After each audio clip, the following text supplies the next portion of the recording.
West Hollywood is the city of dreams, but the dream of green space is a dwindling one.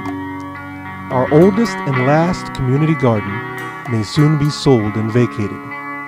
We talked to some concerned gardeners. Okay, I'm Brad Kiesler, and I'm a gardener here in West Hollywood. I'm very proud of our city because we're a creative city, and I'm hoping we'll find a way to keep this garden as a permanent green space at least.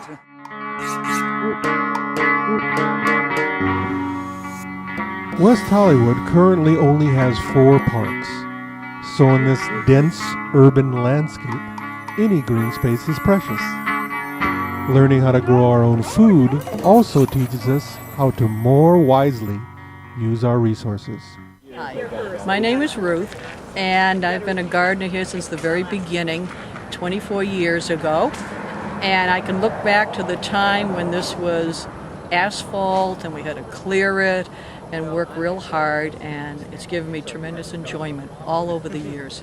And I've learned a lot, and I've shared with people. It was the first community garden for West Hollywood, and might be the last. We hope not. But so they've had it since '85 in exchange for paying the property taxes. The city pays the property taxes, and so the owners let us use this vacant lot, which can't be used for much else. It doesn't seem like. I mean, possible to build something on here, but it'd be very difficult with the setbacks and everything that the city would require. And it might be a difficult piece of land to sell. So it's been a win-win situation for the owners and for the city to have this as an open space garden, and perhaps in the future it could be a park or something, even or a learning garden for kids and stuff to come and learn how to plant stuff. West Hollywood's community garden program has always been based on the temporary use of vacant lots. While the use of any space is appreciated, a greener agenda must call for a more permanent program.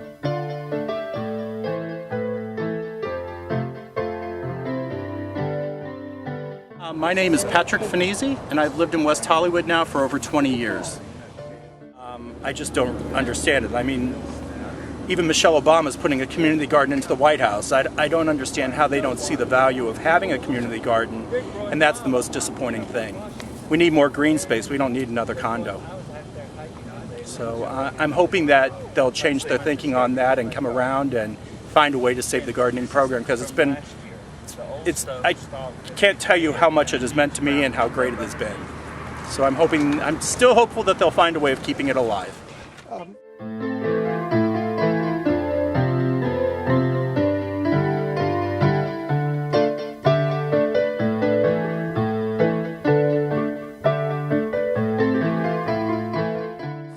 Now that's an interesting thing. I planted those sunflowers last year, and just by chance, one seed generated this year in the middle of my tomatoes. Oh, really? And it grew to that. So thank God. Thank God. And I had one lettuce that came up from somebody else's garden, and one seed was in mine. I didn't even plant lettuce, but I had lettuce from somebody else's garden that came up. Is evolution happening? Any new strains of lettuce? Well, I guess we're all interconnected here, I guess. Yeah. Gardens teach us a lot. So somebody said we're all different, just like every flower in a garden is different. Yeah. And the things that I think West Hollywood, where they've dropped the ball, is they haven't been running an efficient or well-run program here, unfortunately. A lot of the plots have been allowed to go to weeds, and somebody needs to be in here monitoring that. And there's so many things that we could have done. We could have had one plot that was planted specifically for food kitchens or food pantries, where we all together, all the gardeners in here, reap the harvest of that garden and donate it to a food bank. That's one thing that I think would be a great benefit here. Another thing is an educational program for children. Bring some of the grade schools in the neighborhood over here. Let them see what gardening's about. Open their eyes to how to garden. And I mean, so many of them live in multi-unit buildings. Bring them over here. Let them see what gardening is about. Let them get in the soil. Let them have a garden. There's just so many ways that this program could be even better than it already is. Right now, there's a lot of us in here that really enjoy it, but we could certainly open it up to a lot more people and show other people what gardening is all about.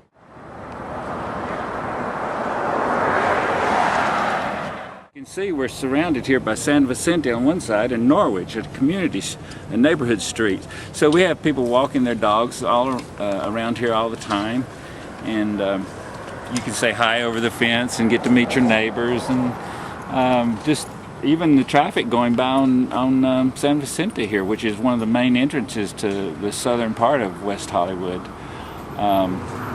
You know, they can look over and see some green space, and not just building after building and all this congestion we have. It's necessary to have open space. And I think what I've always done is, and I live in an apartment building, so I always bring flowers to everybody. I share things, and they always say how the roses smell because they're organic. And if you go to the store, you can't get that. You can't duplicate that. So it's, and my job is, you know, I work in a field with hospice patients and geriatrics. So when I come here, this is therapy for me. I appreciate it.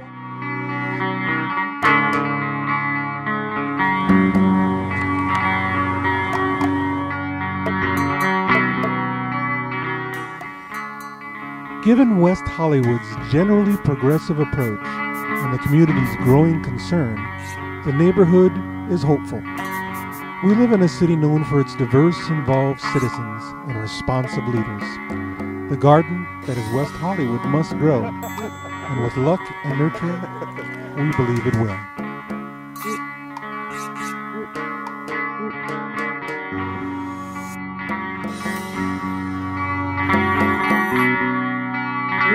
Thank you.